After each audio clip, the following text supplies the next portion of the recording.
American Meteorological Society's policy program is supported in part by a public-private partnership.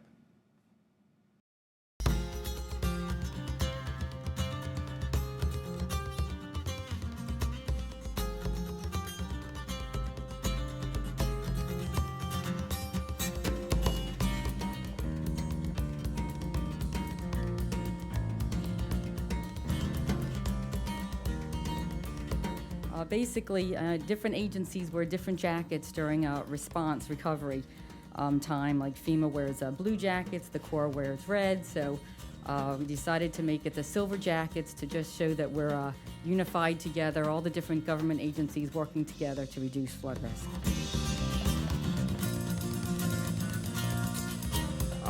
We found that it was very evident that during our planning sessions, getting all of those agencies who have a role to play together in the same room made the updating of that plan so much easier.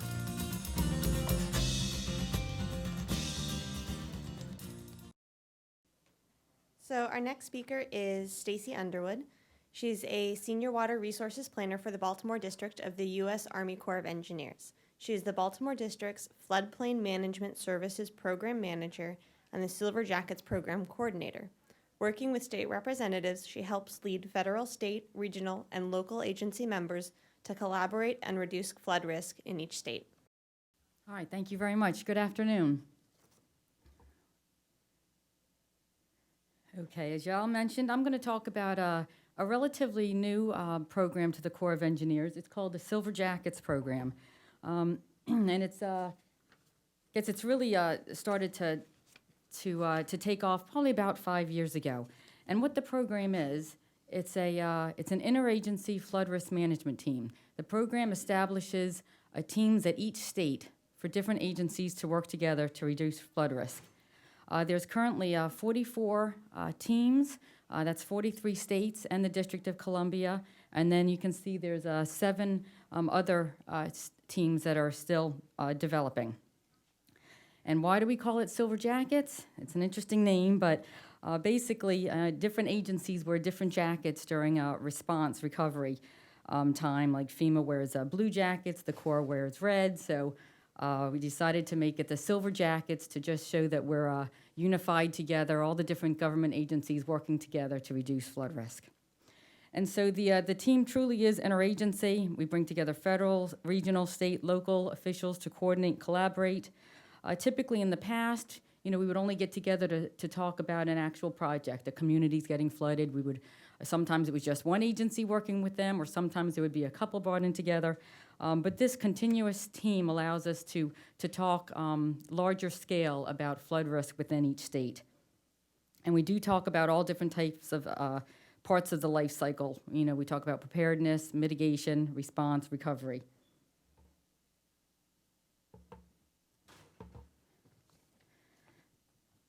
Again, as I mentioned, we work together to coordinate and collaborate solutions. We really try to work together to leverage our programs. All the different agencies have so many different programs and funding schemes out there that we work hard to work together to see which programs can work together. We also just share information on our current studies and projects. For example, I know we've worked extensively with Silver Jackets teams on the North Atlantic Coast Comprehensive Study. That's the post-Sandy study, to make sure we had their input and that the work that we're doing is now going to be able to be used by the states to make the communities more resilient, both riverine and coastal flooding. We do focus a lot on risk communication with all the various agencies. Meeting with the public, we want to make sure we're going out with one unified message. And then just, working with these teams throughout the year allows us to work even better when a flood emergency does happen. So, no one agency, has all the solutions. Lots of different folks are doing a lot of good things, and we want to make sure we're working together to get the most bang for the buck. So this slide really just shows that there's, a lot of different strategies that can be done. Some are at the federal level, some at state, some local, some citizen level. And really, you have to work together on all those different parts to drive down that risk. But ultimately, there's still going to be some risk left. And we need to make sure that we understand that risk and we communicate that risk with the public. So really, the Silver Jackets team was established to help coordinate this whole shared risk management approach. As far as the teams, we typically the Corps of Engineers and the FEMA have reached out to the state. Typically, their state has a mitigation officer and their National Flood Insurance Program coordinator to kick this off, ask if the state's interested, and luckily, as you saw, all of them were. And not all of them are called Silver Jackets teams. Some already had teams working interagency. They might have expanded. We don't make them call themselves Silver Jackets, but we just want to make sure everybody's working together and has that type of team.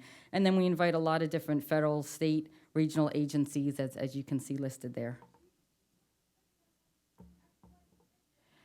In addition to just the coordination, collaboration, where we're helping each other day to day, one of the most key parts of the program is these Silver Jackets Interagency Projects that we've been working on. And since 2011, we've completed 134, some might still be ongoing, but we completed or are working on 134 different types of flood risk management projects. I'm going to talk about a few of the ones that I've been involved in. But these are funded partly from the Corps of Engineers, typically through our Floodplain Management Services program or our Flood Control Coastal Emergencies program. But basically, it's projects that support a state priority. They leverage the partner resources. They have tangible benefits, meaning that they're going to lead to some type of action that's going to reduce flood risk. It's not a grant. Typically, the Corps has some money themselves to bring to the table, and then what we do is we bring all the other agencies to bring their programs, funding, resources, data, to make the project even better. Do want to mention, non-structural, we work together a lot on non-structural, and non-structural, if you're not familiar with that term, is things such as elevating houses, flood proofing, wet or dry flood proofing, individual commercial structures or residential structures, relocating people out of the structures, out of the floodplain. So in Baltimore District, we actually lead 3 of the teams. It's Pennsylvania, Maryland, and Washington, D.C., and then we support 3 other teams, Virginia, New York, and West Virginia. And actually being involved in multiple agencies really helps, share information among the various states. So the Pennsylvania Silver Jackets team is the one I've been involved in the longest, so I was going to just spend a little bit more time on that today. We initiated that team back in 2010, and we signed a charter with 10 different agencies, including the FEMA, USGS, National Weather Service, a number of the state agencies. We meet quarterly, have monthly webinars. Outreach has been one of our priorities, really getting as much information out to the communities, because those are really the ones that are going to make a difference in implementing some projects. We have had a few of these interagency projects, which I'll talk about, and that team, it was kind of a cool thing. Keystone Emergency Management Associated awarded us an award back in 2013 for the work that we're doing to reduce flood risk and help residents. So I guess one of the most exciting things we've done that we're most proud of is this Harrisburg Flood Inundation Mapping Tool. It's an online map library for a 20-mile stretch in Harrisburg, 10 miles upstream, 10 miles downstream on the Susquehanna River. And what it does, and I'm going to show you a graphic to help explain it, but it provides local officials, emergency managers, and the general public access to maps prior to and during a flood.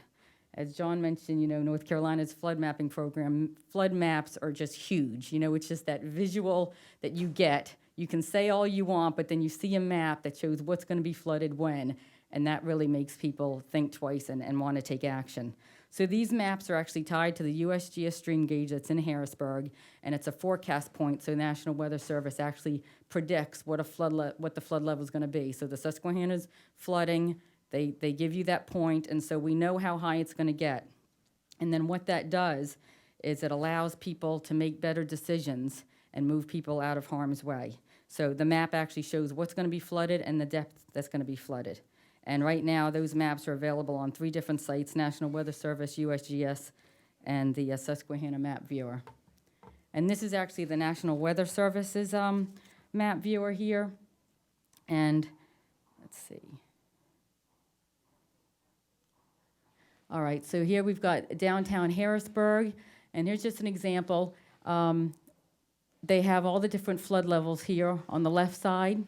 And so I just selected the one above the peak. The peak was Tropical Storm Agnes back in 1972, and I just picked the next elevation right above that. So when you click on that elevation, if that's what National Weather Service is predicting, anybody, the public, the Department of Transportation's emergency managers can go on this site, pick that level, and it'll show the map of what's going to flood at that level.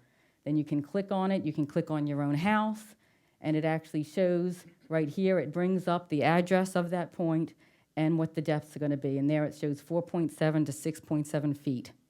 So that allows people to say, oh my goodness, I'm going to, with a prediction that National Weather Service is saying, you know what's going to get flooded. They can make decisions on evacuation routes, of shutting down power grids. People can move their cars, move their valuables up to the second floor, and so forth. So we're pretty excited about this, and we're hoping to do it in many other places around the country. And what was really cool about this project is that it really was interagency. Lots of different expertise and experience out there. The data collection was all done by USGS. They went out there and actually collected the data, did some surveys for us, actually put out some storm surge sensors out there also. The Corps of Engineers did the hydraulic modeling and mapping. Then the map viewers were actually Weather Service, USGS, and Susquehanna River Basin Commission. And then Weather Service and Susquehanna River Basin Commission actually went, once these were posted, met with the counties, the local governments, make sure they knew they were there and how to use them. So it was a team effort, and everybody had their different expertise, so it was really great working together on that. Okay, a few other projects that we've done together in Pennsylvania. In 2013, we held 3 days of workshops in 3 different counties, all about flood-proofing. Again, as I mentioned again, that's how you elevate your home, how you can possibly fill in your basement, flood-proof the outside of your structure if it's not going to get flooded more than like 3 feet.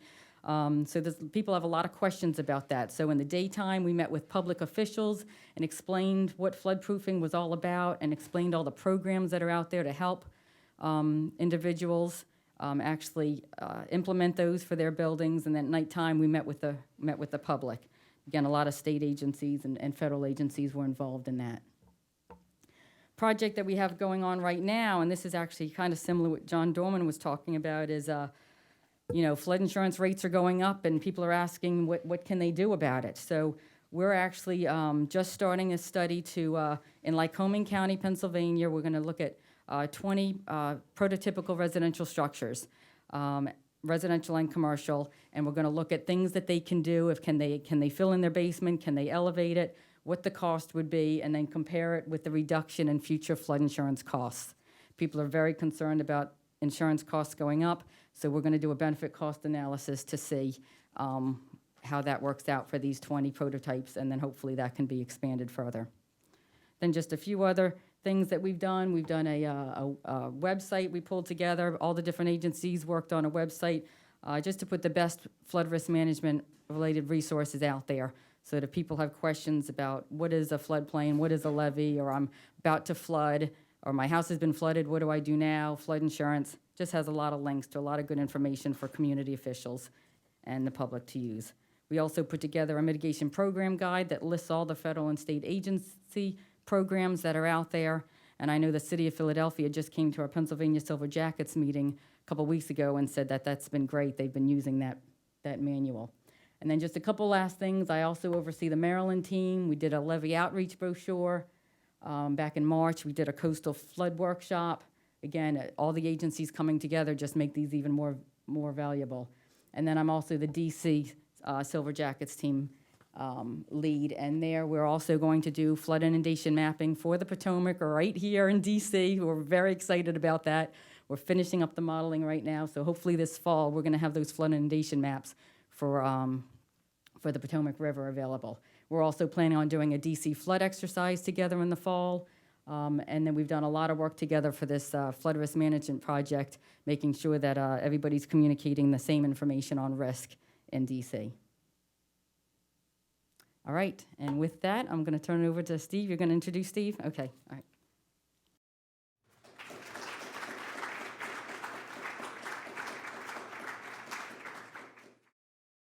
So our our next speaker is Stephen Bekanich. He's the Director for the Bureau of Recovery and Mitigation for the Pennsylvania Emergency Management Agency. As BORM Director, he has the responsibility for the overall operation of the Bureau and management of its staff and statewide activities related to preparedness, mitigation, response, and short and long-term recovery from disasters. And today he's going to share with us kind of the state's perspective on the same projects that Stacey was talking about.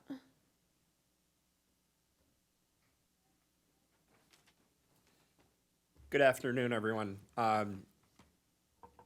No death by PowerPoint for me today. I'm just going to cover a few topics of discussion. Basically, when the Silver Jackets came to Pennsylvania and made the proposal for creating the Silver Jackets team, it couldn't have come at a better time for us. In early 2004, 2005 timeframe, when we were really suffering from disasters and emergencies along the Delaware River on the eastern side of Pennsylvania with the border with New Jersey, the governor's office, the governor that was there at the time, he basically created a flood task force group that tried to deal with those events.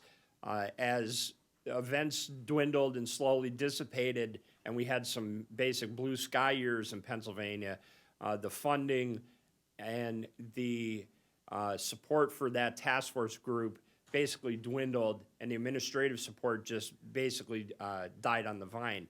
So in late 2009, as our disasters slowly began to rear their ugly head again, that's when Stacey and others came and proposed the Silver Jackets team to the folks in Pennsylvania.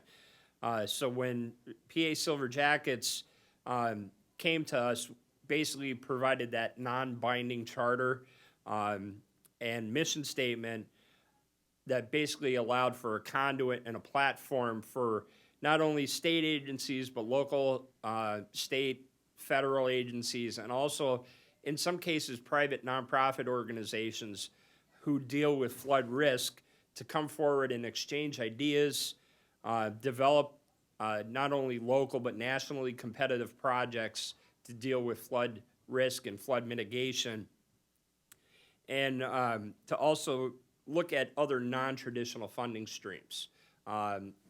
As those minds came together, we were able to develop some grant funding and some very good projects, some of those that Stacey had mentioned earlier,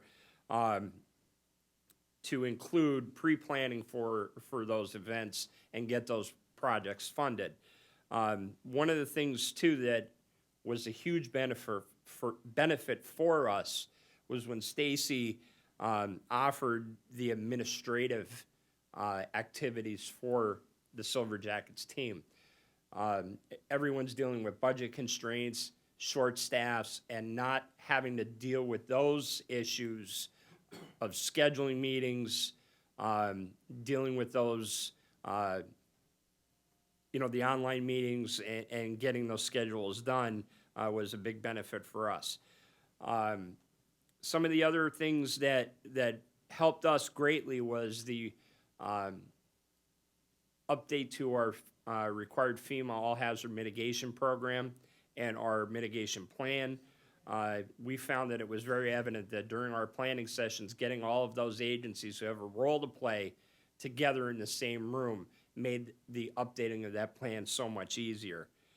A few of the things that I want to touch on pretty quickly was during Hurricane Irene and Tropical Storm Lee in 2011, the Silver Jackets team actually came in and worked in the Joint Field Office in Harrisburg and helped to develop a debris management plan and brochure for municipalities dealing with large amounts of debris. A common operating picture on how to deal with that debris. That was of huge benefit for us because it allowed us to concentrate in on the recovery. Everyone was speaking from one voice, and it helped with the response and recovery from those two major disasters in Pennsylvania. Both of them were about $100 million in one county alone, and I think the total was close to $1 billion in Pennsylvania.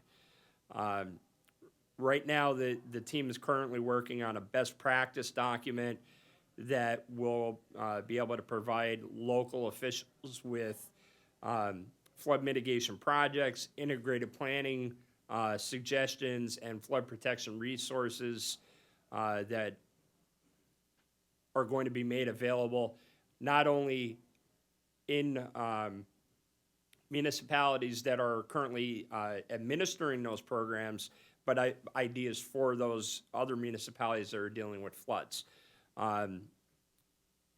This has worked well in the PA Silver Jackets funding document, and like Stacey had mentioned, some municipalities and states have actually implemented that as a best practice for their agencies. Networking that has been developed through the Silver Jackets program, cutting down on the administrative time that the state agencies have to do, and obviously the funding that has come into the area in Pennsylvania is a benefit for the Silver Jackets. So as far as I'm concerned, the Silver Jackets program is an excellent program. It's benefited Pennsylvania. It's made Pennsylvania more resilient, and I would strongly support others looking into developing a Silver Jackets team in your area if you haven't already done so.